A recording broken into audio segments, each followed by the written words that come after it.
Programa do Léo Lima. Entrevista. Meus amigos, vamos falar agora de serviço público aí de transporte. Nós estamos falando para todo o Brasil e para todo mundo através da internet. Em pauta hoje, essa questão da dupla função do motorista. Você imagina a situação do motorista ter que dirigir, cobrar e nos tempos de hoje tem até que fiscalizar quem está usando máscara dentro do ônibus. Essa é a realidade do transporte público no nosso país. Hoje vamos dar uma direcionada aqui para Recife, região metropolitana, porque estamos com um assunto em pauta de ontem, uma notícia de ontem, que uma empresa de ônibus aqui do Recife, ela está sendo obrigada a readmitir os rodoviários que foram demitidos durante essa pandemia. A alegação, deixa eu perguntar até ao presidente se eu estou certo, as empresas alegam que é a questão da pandemia, diminuiu a quantidade de passageiros, aquela coisa toda. Eles não vão falar nunca que é a questão da dupla função. Eu tô certo, presidente? Bom dia. Bom dia, tudo bem, meu caro Léo? Bom dia a todos os ouvintes. É exatamente isso. O que aconteceu aqui na região metropolitana? Os empresários, nos primeiros 10 dias de pandemia, né, assim quando começou a ser anunciado aqui os fechamentos dos estabelecimentos e etc., as restrições por conta da pandemia, né, eles começaram a querer avançar em um projeto de demissão da categoria e queriam, inclusive, que o sindicato tivesse conivência com isso. Eles queriam que o sindicato fosse conivente para demitir os trabalhadores, aproveitando da pandemia nos 10 primeiros dias, alegando que houve queda de demanda e etc., e com isso, ia só liberar o auxílio-desemprego dos trabalhadores. Eles não iriam querer pagar os trabalhadores multa rescisória, eles não iriam querer pagar os trabalhadores 40%, nada. Imaginem isso, trabalhadores que têm 10, 15, 20 anos de empresa. Ou seja, apenas se aproveitar do momento de pandemia, né, para fazer uma demissão em massa, para praticar uma demissão em massa, sem querer pagar os direitos devidos aos trabalhadores. E é lógico que nós não vamos aceitar um absurdo desse. Né? E demitiram mais de 3 mil pais e mães de família.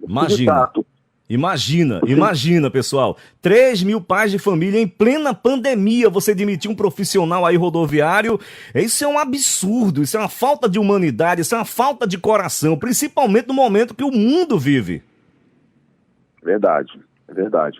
E aí, o sindicato já tinha feito a abertura de alguns procedimentos, nós tínhamos protocolado alguns procedimentos, pedido de procedimento pelo Ministério Público do Trabalho para acompanhar junto com o sindicato essa situação, né? Houve uma mediação com o Ministério Público do Trabalho acompanhando que eles se comprometeram a cancelar essas demissões e no dia seguinte continuaram a demitir, descumprindo o acordo que tinha sido feito e mediado pelo Ministério Público do Trabalho. E aí o que ocorreu foi que houve 14 ações impetradas contra as 14 empresas aqui do município, da região metropolitana, do estado de Pernambuco e região metropolitana, né? E as ações, o sindicato, em conjunto com o Ministério Público do Trabalho, está ganhando as ações e as empresas estão sendo obrigadas a reintegrar os trabalhadores. As decisões de base foram todas favoráveis, né, a maioria delas favoráveis, e as decisões de recurso ordinário, que eles recorreram para o tribunal, também estão sendo favoráveis ao sindicato pela manutenção da decisão de base. Então isso é uma vitória importante para o trabalhador diante dessa atrocidade que as empresas vêm cometendo aqui no estado de Pernambuco e no município de Recife, na região metropolitana. Ô presidente, eu estou com o presidente do Sindicato dos Rodoviários do Recife, região metropolitana, o Aldo Lima. Presidente, deixa eu falar uma coisa que eu posso falar com propriedade, porque eu tive, a minha mãe, a saudosa minha mãe, foi cobradora de ônibus da empresa metropolitana, a minha tia foi cobradora de ônibus da empresa Veracruz, então eu convivi de perto com a situação dos rodoviários. Então posso falar, porque eu sei da dificuldade que os rodoviários passam, primeiro com um baixo salário, uma enorme responsabilidade. A minha mãe levou o revólver na cara de assaltante, se agarrou com um assaltante no meio do pânico aí, nervosa no assalto. A gente sabe da insegurança que é o transporte público no Brasil, a responsabilidade do motorista em ter que trabalhar de olho no trânsito, de olho no passageiro, de olho no dinheiro, de olho em tudo. Tem passageiro que também é folgado, estressado, quer descontar sua raiva no motorista, o motorista já está com toda aquela responsabilidade, é todo esse sistema nervoso do transporte público no Brasil. Agora, trazendo aqui para Pernambuco, eu não sei da realidade dos outros estados, essa situação da dupla função, isso para mim é um absurdo, porque estamos num momento de pandemia, o motorista tem que ter todas essas responsabilidades que eu falei, agora fiscalizar se o passageiro está de máscara também e ter que cobrar. É um absurdo isso que está acontecendo, presidente. Verdade. Todas as empresas estão com esse negócio de dupla função? Já chegou isso aí em todas as empresas aqui do Recife e RMR? A maioria delas. A maioria. São 14 empresas, a maioria delas. Eu digo que a dupla função é o maior retrocesso no sistema de transporte. Eu não consigo perceber onde é que está o avanço, onde o motorista ele vai ter que dirigir, cobrar a passagem, ter atenção para embarcar, ele vai ter que descer do veículo para poder embarcar e desembarcar o cadeirante com segurança, não tem o auxílio do cobrador para fazer isso, não tem mais o auxílio do cobrador para auxiliá-lo no embarque e desembarque dos passageiros, para auxiliá-lo naquelas curvas mais fechadas, nos pontos cegos, etc., nos subúrbios, nos bairros. Vai colocar a própria vida dele em risco, porque a algum momento pode acontecer algo ali que não seja bom, né? Um acidente, coisa assim. Então vai estar colocando a vida dele em risco e a vida da própria população.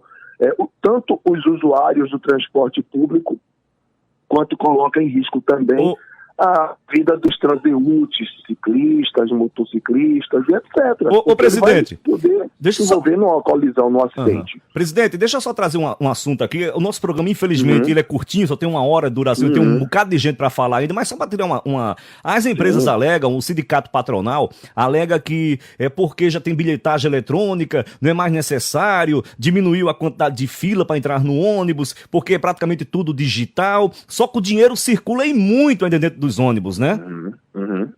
Bom, o dinheiro ele circula muito. A bilhetagem eletrônica aqui e da forma que está se dando. Nós sabemos que é um projeto que não vai ter andamento. A gente entende que não é um projeto bom para o usuário do transporte. É apenas lucrativo para as empresas de ônibus e para o trabalhador o transtorno aumenta e a qualidade de serviço piora mais ainda. Isso é um primeiro ponto. E utilizar o argumento, que é o que eles sempre falam, de tecnologia, de modernidade, porque nos países de primeiro mundo, a gente acha que isso é apenas discurso para tentar convencer as pessoas a todo custo que eles estão se modernizando, quando na verdade não tem modernidade nenhuma. Bom, vamos tratar de modernidade? Coloca ar-condicionado em todos os ônibus? Vamos tratar de modernidade? Paga o motorista o salário de um motorista da Europa? Quer falar de modernidade? Não é verdade? É verdade. Quer falar de modernidade? Na Europa, os ônibus não passam mais de 3 minutos, 5 minutos com o passageiro esperando, não. Aqui você passa 40 minutos, 30 minutos, 1 hora. Então não tem modernidade nenhuma. O que tem é a tentativa de avançar com os lucros sobre o aumento da exploração de trabalhadores. Presidente, essa é a verdade. Eu quero agradecer a sua participação aqui no programa, deixar o nosso programa à inteira disposição de vocês do sindicato. Eu defendo aqui o povo. Aqui o interesse é do povo, o nosso programa, tá? Então, quando quiser falar, mandar alguma mensagem, algum recado, fique à vontade aí, viu? Tudo de bom pro senhor aí e parabéns pelo trabalho de vocês aí. Muito obrigado, bom dia. Eu quero agradecer ao espaço na rádio e um bom dia para todos os ouvintes. Grande abraço. Um grande abraço. Tá aí o presidente dos sindicatos rodoviários do Recife e região metropolitana, o Aldo Lima. Aqui eu defendo o povo, tá, gente? Pode ter certeza disso.